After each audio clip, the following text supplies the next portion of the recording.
Internacional Periodismo e Integridad Electoral. Mi nombre es Rubén Álvarez Mendiola, coordinador nacional de comunicación social del Instituto Nacional Electoral y área responsable de llevar a cabo este foro internacional de periodismo e integridad electoral en un momento importante, complicado, como el que vive México y la región en su conjunto, Latinoamérica. Y un foro derivado además de los acuerdos, el pronunciamiento final que tuvo la Cumbre Global de la Democracia Electoral. Como ustedes recordarán, esta cumbre tuvo lugar el 22 y 23, del 20 al 22 de septiembre en la Ciudad de México, después de un largo proceso de foros regionales sobre integridad electoral que llevaron a cabo autoridades y organizaciones de la sociedad civil muy relevantes en todos los continentes. A lo largo de junio, julio y agosto se llevan a cabo estos foros en América Latina, en Europa, en África, en Asia, y concluye con la Cumbre Global en la Ciudad de México, uno de cuyos puntos habla justamente de la desinformación y el efecto nocivo que puede tener las noticias falsas en los procesos electorales. De nuevo, muchísimas gracias por su participación, a todos nuestros colegas, tanto de México como las y los colegas que nos acompañan de diversos países de América Latina y de España. Y bueno, ustedes tienen en sus manos ya, y ha sido comunicado a través de las redes sociales del Instituto Nacional Electoral, el programa completo de estos 2 días de conversación, de discusión, de debate, de llevar, digamos, tratar de dilucidar cuál es el papel de los medios de comunicación y de los comunicadores y las comunicadoras en los procesos electorales por venir, tanto en México como en el resto de nuestras sociedades y los países que nos hermanan en América Latina.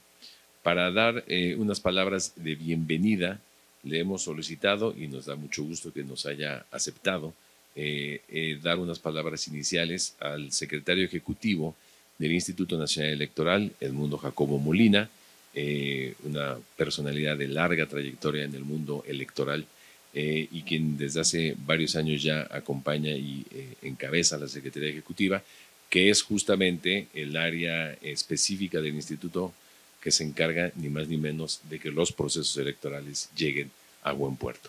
De modo tal que para nosotros es un honor que nos acompañe el secretario ejecutivo del Instituto Nacional Electoral en estas palabras de bienvenida y sin más le cedo la palabra. Muchas gracias, Edmundo, bienvenido. Muchas gracias, Rubén. Muy buenos días tengan todas y todos ustedes. La verdad, un placer estar acá y el honor es mío de que me inviten a esta sesión inaugural y pensé mucho qué hacer y qué decirles en este arranque. Tenía varias posibilidades, una de ellas ir a los lugares comunes y decirles bienvenidas, bienvenidos.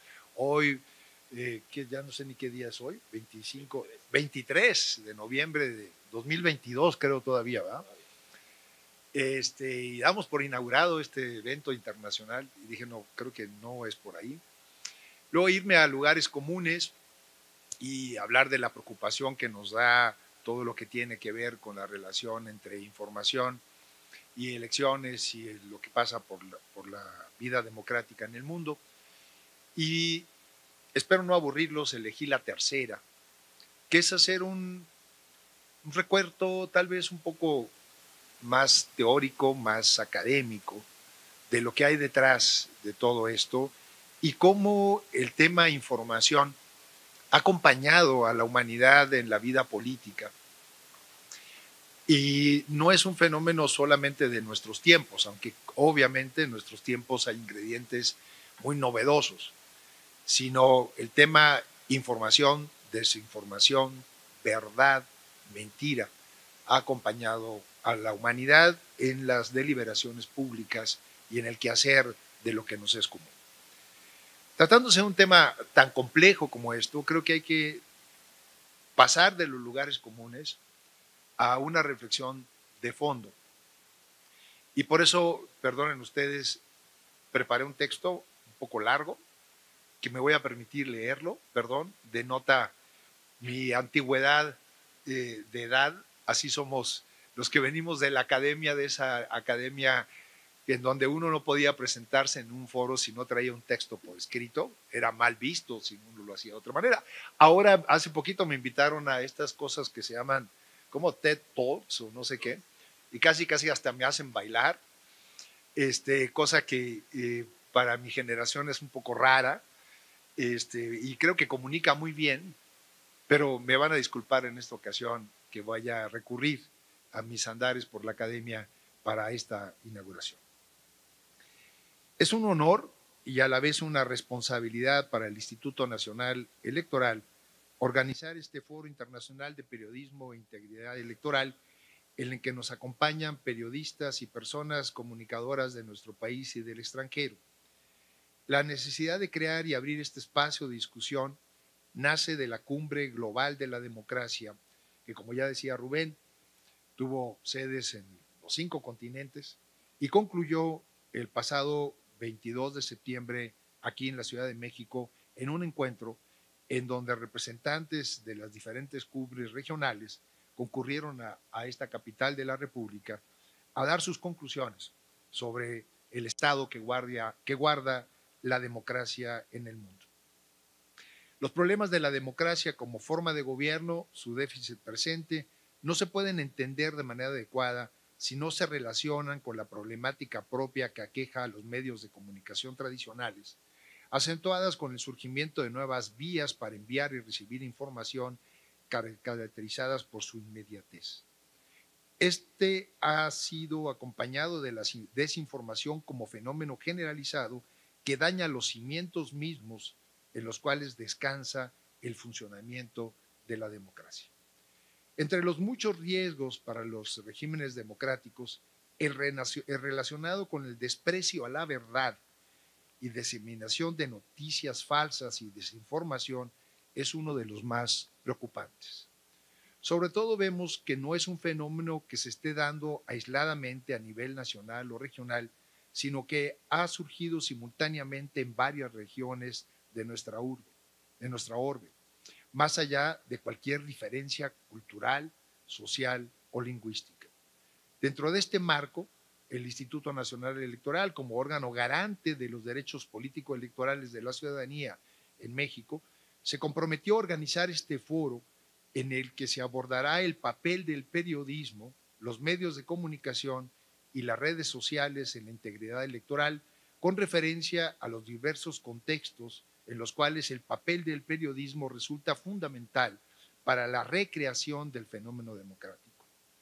Como preámbulo de las discusiones que en este foro habrán de seguir durante este día y mañana, ofreceré unas líneas generales sobre la importante función que cumple el periodismo de investigación, para ayudar a la generación de condiciones propicias para la realización de la democracia como ejercicio de autodeterminación de las personas, lo que rebasa a los procesos electorales mismos y al acudir, también cuando la persona acude a las urnas a depositar su voto. Con ello me parece quedará patente la pertinencia y oportunidad del foro que estamos iniciando. El principio de la soberanía del pueblo se apoya en 2 ideas. La de que el poder que ejerce el dominio político no es algo que esté supuesto, sino que necesita ser deducido mediante una justificación normalmente calificada como legitimación, y la de que esta legitimación solo puede partir del pueblo mismo y no de cualquier instancia ajena a este. Se trata de la doctrina del consentimiento político, cuyos antecedentes remotos se hallan en el derecho corporativo medieval. Conforme al postulado precedente, la ordenación de la vida en común de un pueblo tiene que poder retrotraerse al reconocimiento de aquellos que viven bajo ella. Esto es, tiene que ser expresión de la libertad y la autodeterminación de quienes integran el elemento personal de cualquier Estado. Por tanto, la democracia como forma de Estado y de gobierno supone una determinada forma de organización estatal cuyo ejercicio del dominio político se legitime y controle por el pueblo, es decir, por la propia ciudadanía, presentándose de esta forma como autodeterminación y autogobierno del pueblo, en los que todas y todos los ciudadanos pueden participar en condiciones de igualdad. De tal suerte, la finalidad de la legitimación democrática no es otra que poner en marcha y asegurar una influencia efectiva del pueblo en el ejercicio del poder del Estado. ¿Cómo se logra esto? Entre otros mecanismos, mediante la adopción de procedimientos por los cuales se garantice la participación de la ciudadanía en la definición del actuar público. Con carácter general existen dos grandes modelos que se distancian entre sí precisamente por la forma en la cual la ciudadanía participa en la toma de decisiones, cuando lo hace directamente y cuando designa representantes para que a su nombre tomen las decisiones públicas relevantes. A la primera se le conoce como democracia directa y apela a la idea del ejercicio autónomo y directo de dominio por parte del pueblo y sin salir de él.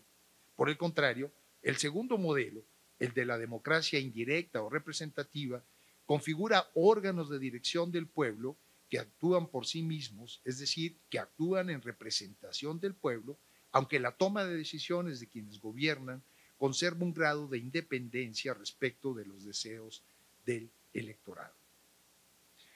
Tanto en un modelo como en el otro, pese a lo que suele indicarse, se articulan relaciones de mediación para la toma de las decisiones. En el caso de la democracia representativa, la mediación se articula en relación con ordenación de las diversas visiones políticas existentes al seno de la sociedad, mientras que en la democracia directa se presenta en la formulación de consultas que se someten a la consideración de la ciudadanía. Como puede verse, en ambos modelos la participación ciudadana está en el centro de la toma de decisiones públicas relevantes. La diferencia entre ellas se centra en los efectos de la decisión, pues en la directa la ciudadanía es consultada por el sentido o la dirección que debe tomarse como sociedad organizada. Por el contrario, en la representativa, lo que la ciudadanía escoge son aquellas personas que en representación de ella deben tomar las decisiones públicas relevantes durante el periodo para el cual se hayan determinado previamente. En ambos casos, el principio de la libertad se concreta en contenidos que afectan las condiciones procedimentales de la formación de la voluntad política para la toma de decisiones públicas relevantes. La democracia se orienta, pues, hacia un determinado método en la toma de decisiones políticas, en la toma de decisiones sobre aquello que nos es común. Este método se asegura a través de garantías formales y procedimentales. La libertad de participación democrática de todos los ciudadanos y las ciudadanas en la formación de la voluntad política y las correspondientes garantías complementarias de la libertad de opinión, de prensa e información, de reunión y asociación. Para asegurar la democracia y la libertad democrática, hay que proteger el proceso de formación de la opinión y de las opiniones políticas frente a excesos de poder y monopolios que pongan en cuestión su carácter de proceso libre y abierto, porque justamente eso iría en contra del principio democrático de igualdad. Decíamos que en democracia, la ordenación de la vida en común de un pueblo tiene que ser expresión de la libertad y la autodeterminación de la ciudadanía. A esto hay que agregar, a riesgo de parecer naif, que no hay libertad individual posible sin conocimiento o sin búsqueda de la verdad, sin vicios, sin engaños, sin medias tintas. Por algo, actualmente hablamos de la toma de decisiones informadas. La búsqueda de la verdad como un concepto universal, como ahora la conocemos, surge de la Ilustración y los ideales científicos de mediados del siglo XIX. La idea de que la libertad individual está ligada a la búsqueda del conocimiento de la verdad viene de la Ilustración y quedó plasmada en una nuez en el texto de Kant denominado ¿Qué es la Ilustración? El texto de Kant versa sobre cómo la capacidad de toma de decisiones de los individuos es decir, esta autonomía que los libera del sometimiento a otros más poderosos, no es posible sin el uso de su entendimiento por sí mismo y para sí mismo, sin la influencia de otros. Para Kant, el razonamiento propio es el enemigo de la obediencia ciega e incondicional en todos los ámbitos, como se refleja en la obediencia a la religión, al poder del Estado absolutista, etc. Y esta evidencia o sometimiento sin mediación razonada representa para Kant una restricción a la libertad individual. Esta idea contrastaba con lo que sucedía en los gobiernos autoritarios, cuyo poder político encontraba sus cimientos en razones trascendentales, como ocurría, por ejemplo, en las monarquías, cuando sus gobernantes eran percibidos como ungidos por Dios. En ese contexto, la verdad estaba relacionada con una clase social vinculada a la élite política, económica y cultural, y por su naturaleza excluyente. Este era un grupo minoritario que presumía ser conocedor del estado de las cosas y no rendía cuentas a sus gobernados. No es coincidencia que las grandes revoluciones que dieron pie al nacimiento de las repúblicas, como dice Sofía Rosenfeld, prometían implementar un conjunto diametralmente opuesto de valores morales epistémicos, como transparencia y apertura, confianza en los demás y un etos de búsqueda y difusión de la verdad en todo nivel. Se está aquí en presencia de lo que Bokenforde identifica como uno de los presupuestos sociales de la democracia, el entendimiento del individuo como tal y no en cuanto a su pertenencia y estatus capaz de una actuación libre. Si bien las monarquías y los gobiernos absolutistas contaban con grandes aparatos de generación de conocimiento vinculada a la recopilación de información de su clase burocrática, con la llegada de la Ilustración se apela al uso del conocimiento y a su aplicación al servicio público como facilitador para la liberación de la ciudadanía. Así es como en los gobiernos que posteriormente empezaríamos a denominar democracias, la verdad y la misma democratización de la verdad se convirtió en uno de sus instrumentos esenciales. Esta idea permeó todos los ámbitos del Estado, incluso el aspecto jurídico, que ha llevado a juristas de la talla de Halverde a sostener que la verdad es un valor cultural del Estado constitucional y precisamente por la experiencia tenida con el modelo del Estado totalitario es un valor irrenunciable. Halverde se refiere a la experiencia de los regímenes fascistas italiano y nacionalsocialista alemán de la primera posguerra. Jason Stanley la califica como irrealidad y comprende un variado elenco de métodos y técnicas.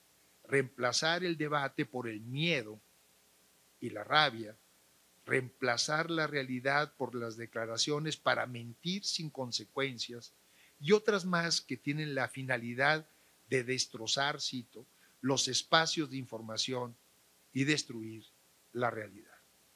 Sobre esto, obviamente, se ha escrito mucho en términos de los usos mediáticos del fascismo italiano y del nacionalsocialismo alemán.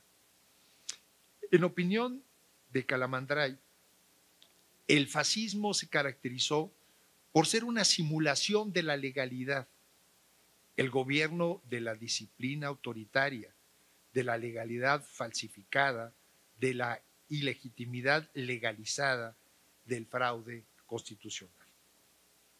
Algo similar expresa Elías Díaz, quien considera que la filosofía y cultura del fascismo constituyen una explícita defensa de la filosofía irracionalista, no para mostrar lo irracional de la realidad, sino para exaltar y glorificar lo irracional, el desprecio por la razón. Por ello, para erradicar los errores del pasado, esa autodeterminación o libertad personal que se encuentra en el vértice de los modelos democráticos, solo es posible lograr en contextos en los cuales la toma de decisiones sea precedida de información con pretensiones de ser cierta, veraz o fidedigna, en la mayor medida posible y siempre sobre la base del carácter provisional de gran parte de ella, abierta al cambio ante la modificación de circunstancias o de la evidencia alcanzada en nuevos estudios. La relación entre democracia, entendida como gobierno soberano, o gobierno emanado de la voluntad popular, y periodismo es tan profunda que por poner un ejemplo, ambos aspectos forman parte de la teoría de la democracia representativa, como lo señala Nadia Urbinati, que la describe como una diarquía compuesta por la voluntad, la democracia, y por la opinión, el periodismo. La politóloga italiana entiende por voluntad el derecho al voto, así como los procedimientos e instituciones que regulan la generación de decisiones vinculantes. En tanto, la opinión comprende el dominio extrainstitucional de los juicios y opiniones políticas de sus expresiones multifacéticas. Ambos aspectos, democracia y opinión, que las sociedades son democráticas no solo porque existen elecciones libres, sino porque también se permite que existan opiniones que contrapuestas sean objeto de debate y análisis. La contraposición de voluntad y opinión es posible igualmente entenderla, como la propone Rosanvallon, como una competencia de democracias en términos de sus funciones: control parlamentario versus control de autoridades independientes. La Revolución Francesa generó condiciones para que los diarios y los periodistas se impusieran como una verdadera institución política encargada de observar, de censurar y denunciar, apropiándose como una función pública y desde luego de corte democrático. Durante la segunda mitad del siglo XIX se fue ampliando el reconocimiento de los derechos políticos, particularmente el sufragio, a otros grupos y segmentos de la población que inicialmente fueron excluidos. También se produjeron conquistas en el terreno de las libertades y se presentó el fenómeno de las sociedades de masas, lo que impulsaría la formación de los partidos políticos y los grandes sindicatos con elevados números de afiliados en cada caso. En palabras de Sofía Rosenfeld, el siglo XIX es la historia del auge de la política de masas impulsada por la explosión conjunta del capitalismo industrial y la democracia. El papel de la prensa se disparó en parte influido por los avances tecnológicos y una alfabetización en aumento. Se dice que en París, para el año de 1849, había 450 periódicos a la venta. Pero también en nuestro continente, en la Ciudad de México y Buenos Aires, el número de periódicos después de la independencia se multiplicó. Los periódicos y los centros educativos tuvieron, según Rosenfeld, nuevas funciones epistémicas, a saber, involucrar a las personas ordinarias en crear determinaciones de la verdad en la esfera pública. El Estado moderno, frente a la creciente población y nuevas áreas de actividades humanas, impulsadas en parte por el capitalismo y la revolución industrial, empezó a requerir de la generación de conocimiento para la toma de decisiones y, como ahora lo llamamos, la creación de políticas públicas. El ejemplo paradigmático es la previsión del censo en la Constitución de los Estados Unidos a partir de 1790. Si bien en la antigüedad ya había habido censos poblacionales, esta es la primera ocasión que este instrumento se vuelve una institución permanente y una herramienta de conocimiento público. Además de reflejar un interés por la obtención de conocimiento objetivo, los censos traen consigo la generación de un cúmulo de información que requería de expertos o especialistas que pudieran discernirla y, por supuesto, recolectarla y registrarla. Nace así una nueva clase de investigadores y científicos al servicio del Estado, que se viene a sumar a las noticias independientes y al periodismo de investigación que buscan reportar los hechos ajenos a cualquier corriente partidista y de manera objetiva. De tal suerte, durante el siglo XIX se generaron las condiciones para la aparición y el fortalecimiento de los intermediarios que permitirían articular los dos elementos identificados por Urbinati como definitorios de la democracia representativa del siglo XX. El proceso de conformación de la voluntad y de la opinión se realizaría a través de dos grandes mediaciones. Por un lado, los partidos políticos para la articulación política de las distintas visiones existentes en una comunidad. De otro, los medios de comunicación para generación de la opinión pública que permitiría a la ciudadanía tener información y opiniones en relación con el comportamiento y resultados de quienes detentan el poder para que tenga la oportunidad de generarse un juicio propio y actuar en consecuencia, especialmente cuando son llamados a las urnas.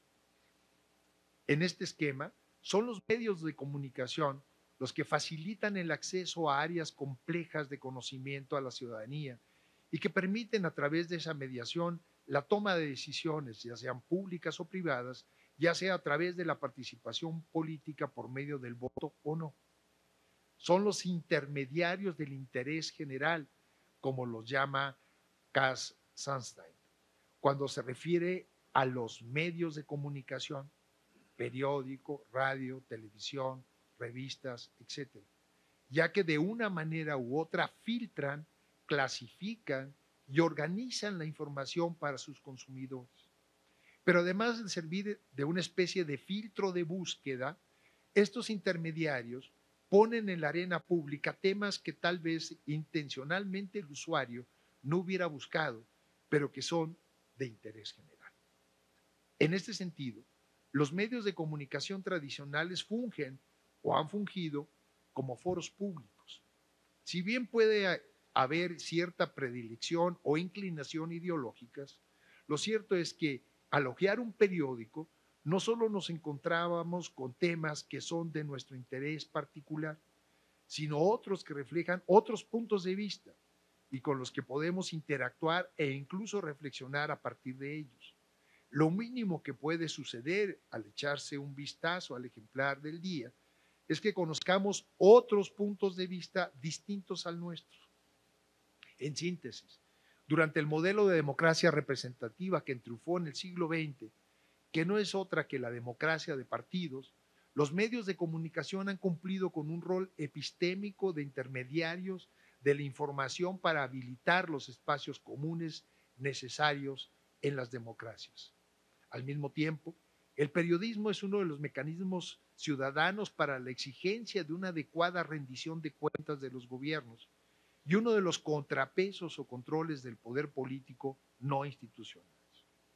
La desafección del ideal democrático de nuestros días se explica en buena medida porque se han roto o al menos mermado severamente los mecanismos de mediación que ofrecían partidos políticos y medios de comunicación. El rompimiento o deterioro severo de las funciones que proporcionaban para el funcionamiento de la democracia representativa es causado porque, por diversas razones, los partidos políticos son, por decirlo menos, percibidos con desconfianza por la ciudadanía y por lo mismo no son vistos por segmentos importantes de la población como agentes que puedan canalizar las aspiraciones sociales. Por cuanto hace al papel de la prensa o medios de comunicación, las dificultades suelen ser identificadas en las características que debería recibir el ejercicio periodístico, a saber, la buena fe y el pluralismo. La buena fe apela al cumplimiento de ciertos deberes de diligencia en la comprobación de los elementos de hecho que sustentan una información, en un adecuado tratamiento para que la realidad atestiguada no se desvirtúe, así como el empleo de técnicas informativas que permitan el desarrollo de un discurso público racional. En tanto, El pluralismo como condición para contar con una sociedad democráticamente bien informada refiere a la necesidad de una pluralidad de fuentes, ante la dificultad, si no imposibilidad, de que los medios de comunicación sean objetivos. En efecto, el carácter plural de la información deriva de la multiplicidad de sus fuentes y no de una cualidad intrínseca del mensaje. No hay una información plural, sino una pluralidad de informadores.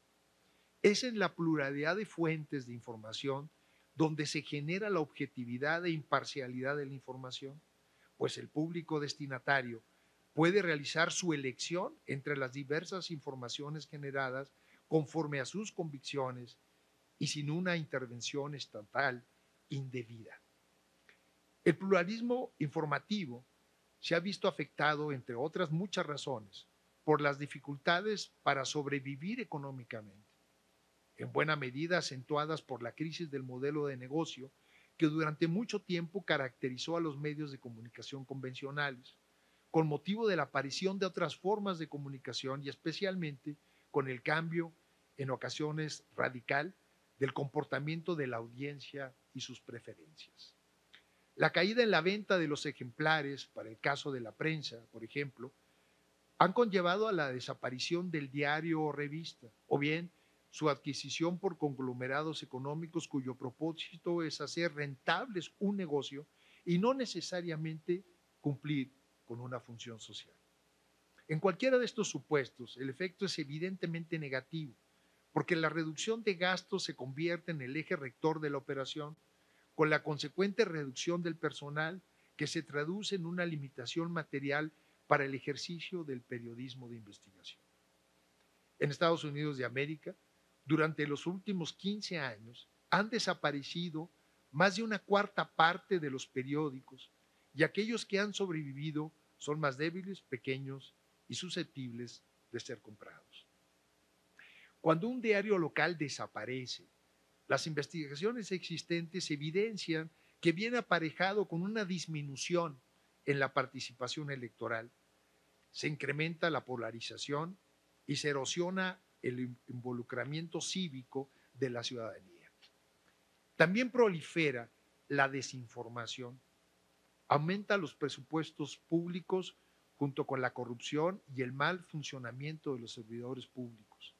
También existe evidencia sobre el impacto nacional de estos cambios del panorama informativo a nivel local.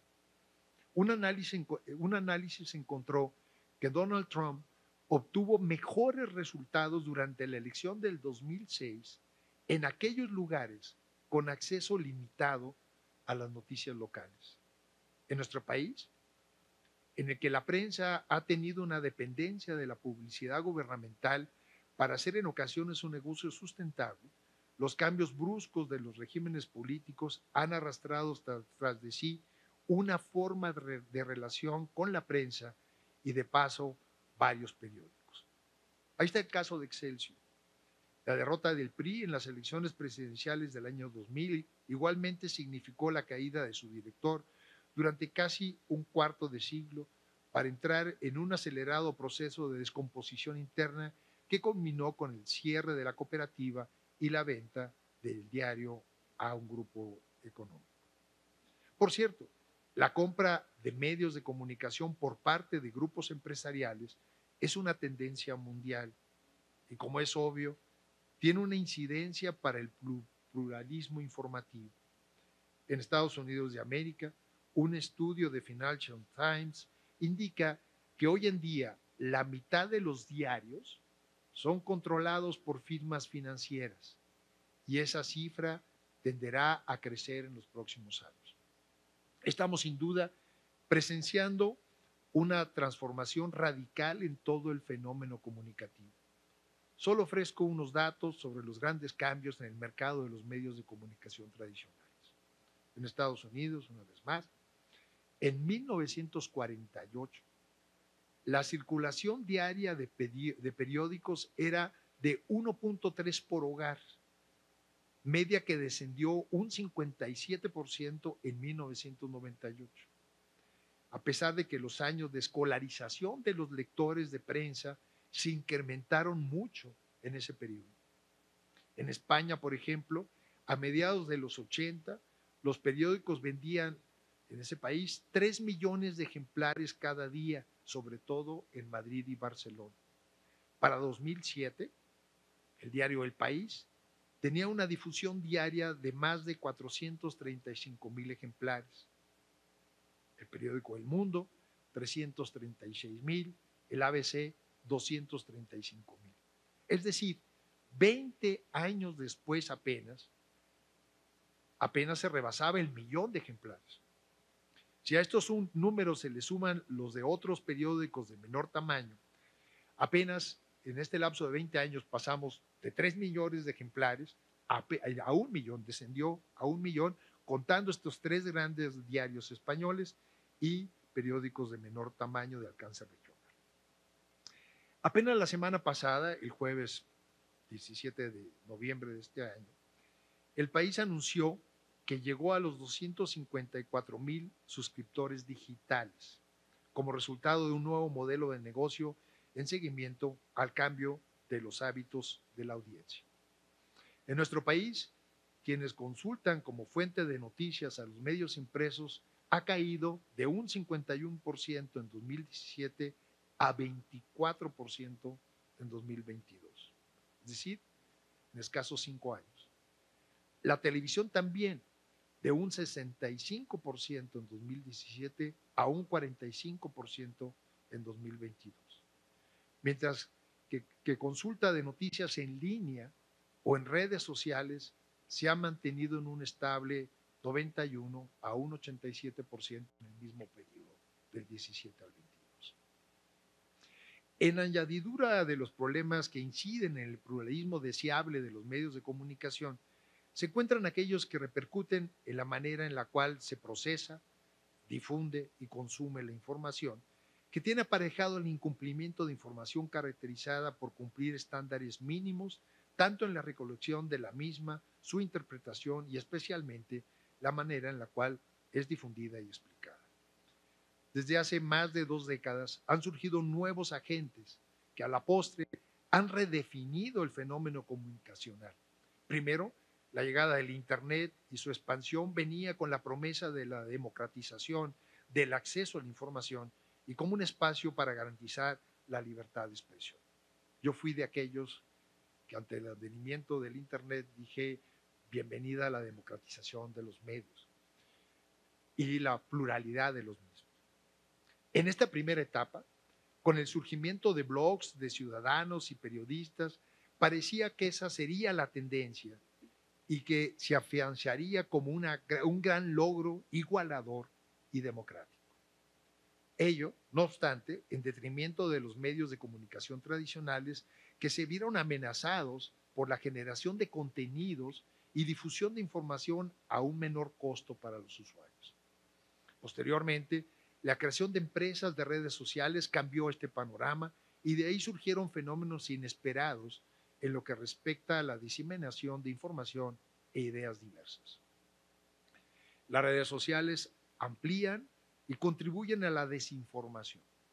Por ejemplo, las compañías de redes sociales todavía permiten que las teorías sobre fraude en las elecciones de Estados Unidos se diseminen. Actualmente Twitter, Facebook, TikTok son criticados por cómo facilitan la desinformación de información. En respuesta a la presión recibida de los mercados para contrarrestar este fenómeno, han tomado algunas acciones. Sin embargo, esto también ha desatado la creación de otras plataformas, Truth Social, Rumble, Parler, etcétera, que escapan al control minucioso.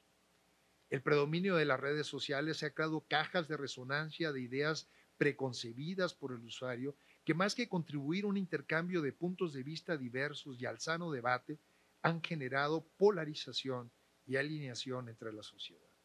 Aunado a esto, la infocracia conlleva un exceso de información instantánea que nos está bombardeando constantemente y menguando nuestra capacidad de reflexión.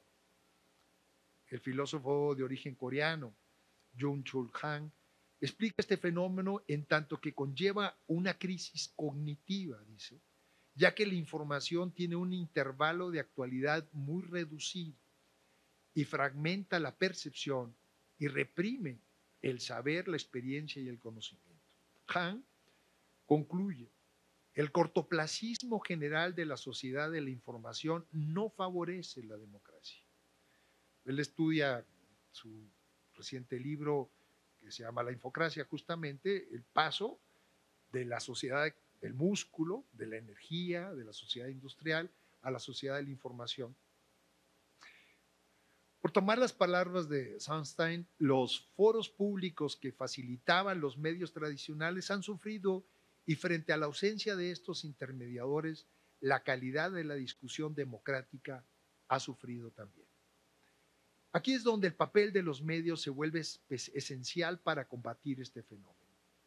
No es suficiente con combatir la desinformación con más información, que fue la tesis del Instituto Nacional Electoral en su momento, frente a la idea de combatir la desinformación penalizándola, como fue el caso francés. Incluso legislaron los franceses para castigar a que generaba desinformación, incluso dolosamente. Bieline sacó la tesis desde el 2018 que a la desinformación había que combatirla con más información. Creo que en el fondo no estábamos equivocados, pero nos quedamos cortos, sino que es necesario, es pertinente, la generación de espacios de reflexión y de encuentro. Los medios de comunicación y el periodismo son esenciales para lograrlo. He limitado mi intervención a ofrecer, con ayuda de algunas herramientas de la teoría contemporánea, una visión general sobre el estado que guarda la articulación de la opinión pública y que es indispensable para contar con la expectativa de una democracia realmente funcional. El panorama que tenemos frente a nosotros no es halagador. Todo indica que nos encontramos, y voy a recurrir a un clásico, con lo que Ortega y Gasset llamaba crisis histórica, es decir, cuando el cambio de mundo que se produce consiste en que al mundo o sistema de convicciones de la generación anterior sucede un estado vital en que el hombre se queda sin aquellas convicciones, por tanto, sin mundo. El hombre vuelve a no saber qué hacer porque vuelve de verdad a no saber qué piensa sobre el mundo. Hasta aquí Ortega. Puede parecer una exageración, pero lo cierto es que nos estamos alejando de la manera en la cual funcionaba tradicionalmente la democracia representativa, pero aún no somos capaces de anticipar qué es lo que nos espera como nuevo modelo de fenómeno democrático. Vivimos además tiempos difíciles para la democracia. Hemos pasado, casi sin darnos cuenta, de apreciar los beneficios del poder de la palabra para pasar a contemplar con toda crudeza la palabra del poder como monólogo del discurso público. En nuestro entorno existe un desprecio por todas aquellas manifestaciones sociales que no tienen su origen o no son coincidentes con la ideología del grupo gobernante. No se aprecian los beneficios que pueden ofrecer los espacios de interacción y reflexión entre grupos e individuos ajenos a la influencia del poder público. A los medios de comunicación se les ve con desdén y desconfianza, porque no son portadores de la voluntad general expresada en las urnas y representada en las instituciones de gobierno. Existe, por decirlo en una nuez, una visión cesarista de lo político. En este sentido, en la medida en que el Instituto Nacional Electoral tiene el deber de coadyuvar a la difusión de la educación cívica y de la cultura democrática, se ha convocado a este foro con el ánimo de romper con esa inercia que parece existir y que se caracteriza por el empobrecimiento de la discusión pública. Y esto solo sería posible si apostamos por el análisis y reflexión sosegados, generando espacios en los cuales lo que predomine sean los datos duros, los argumentos y las razones construidas alrededor de ellos y no solo las descalificaciones.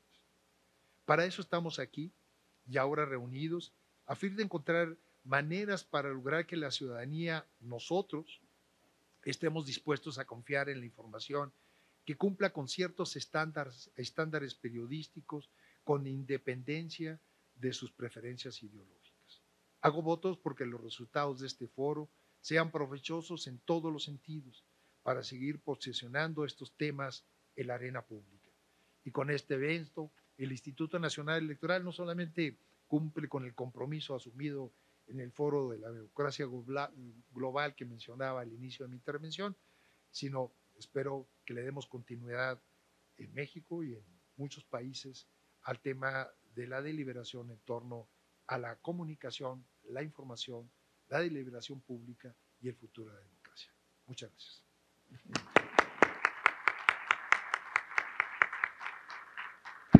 Muchas gracias al secretario ejecutivo del Instituto Nacional Electoral, Edmundo Jacobo Molina, por esas palabras iniciales y de esa manera dar por inaugurado este Foro Internacional Periodismo e Integridad Electoral. Tomaremos unos pocos minutos para acomodar aquí la… ¿Me estás haciendo una seña, Jaime? ¿Quieres? Adelante, si quieres hacer algún comentario.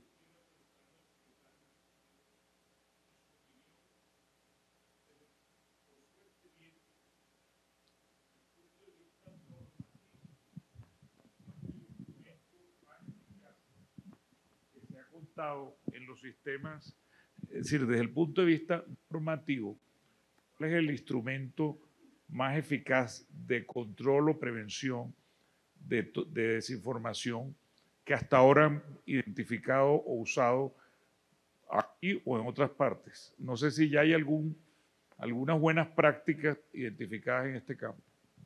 Jaime Abello es el presidente, gracias Jaime, de la Fundación Gabo en Colombia. Jaime, muchísimas gracias por la pregunta. Abres un gran tema que creo que tiene dos filos. No basta la norma, aunque es importante la norma.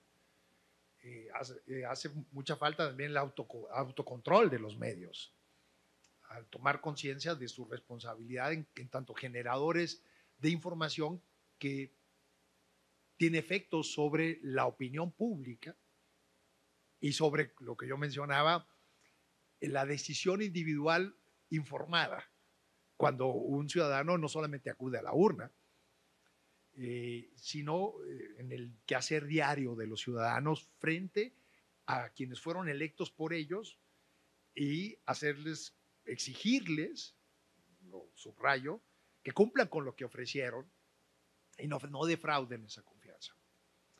Ahora, en la parte normativa, yo creo que hay una gran paradoja que trataba de ilustrarlo acá. Hay países que han caminado para combatir la desinformación sancionando, penalizando el acto de la desinformación si esta no está sustentada en datos reales. Los franceses caminaron por ahí y así otros países lo han hecho. Yo creo que llegar hacia allá no es el camino correcto. Porque ¿quién censura al censor? ¿O quién controla al respecto de esto? Sino hay que exhibir la desinformación y ponerla sobre la mesa. Lo que creo que estamos viviendo hoy en día es justamente la falta de ese debate público. En las redes sociales, por ejemplo, lo que van haciendo es segmentar la información. Entonces, no es lo que sucedía antes en mi generación, que yo abría el periódico y claro, escogía uno u otro dependiendo de mis afinidades ideológicas, pero aún en el periódico que yo abría, encontraba otras opiniones. Y tenía mis editoriales preferidos, mis plumas seleccionadas, pero al lado estaba otra que a lo mejor tenía alguna variante. Y ahí enriquecía mi reflexión e incluso debatía de alguna manera con aquel que opinaba de otra forma. Hoy las redes sociales empiezan a segmentar la información y lo que estoy recibiendo es aquello que un algoritmo resuelve que es lo que a mí me gusta y cada vez mi espectro ideológico y de debate se va reduciendo para solamente retroalimentar aquello que el algoritmo dice que a mí me gusta. Y entonces el mundo empieza a ser el mío y nada más que el mío y nada más de aquellos que piensan como yo. Y yo creo que ahí hay mucho que trabajar alrededor de esto, porque Orwell se nos quedó chiquito. Es el mundo orwelliano de lo que dice Han, que es bien interesante, este filósofo coreano, de las nuevas formas de control. O sea, pasamos de la idea de Foucault, dice Han, a los que no piensan como nosotros, los encerramos y los tenemos en cárceles vigilados, a la idea de la apariencia de la libertad, en donde yo me expongo al usar un aparato de estos o cualquiera de estas cuestiones, a toda la información de quién soy, qué consumo, qué pienso, qué hago, dónde lo hago, cómo lo hago, ¿sí? Y a generar información donde yo estoy siendo controlado, sin darme cuenta, en aparente libertad. Perdón la vuelta, pero creo que es multifacética la cuestión.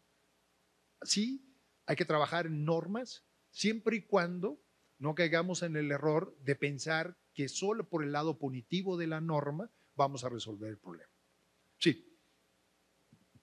No, es que la pregunta viene porque yo estaba pensando que de cuándo vamos a ponerle el cascabel al gato de la consultoría política comunicacional que se dedica a originar información en el contexto de campañas políticas, porque es que estamos hablando en la perspectiva de la cobertura periodística, pero deberíamos realmente recordar que hay profesionales de la desinformación que tienen montado un negocio para campañas políticas de generar desinformación y hacen ferias y sabemos que hacen congresos y anuncian sus estrategias y su uso de la neurociencia y el neuromarketing y para influir en la gente.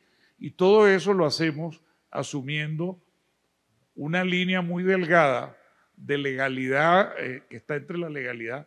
Es decir, lo que yo creo es que posiblemente el lado, no es por el lado digamos, o que el periodismo lo que nos puede ayudar es a entender cómo está funcionando esos procesos de manipulación en contextos electorales, donde hay montado una tecnología, un negocio, unas operaciones que a veces usan recursos que son encubiertos como si fueran recursos de campaña normales, de comunicación, pero que realmente es para financiar granjas de ¿cómo se llama esto? En Colombia lo llamamos bodegas.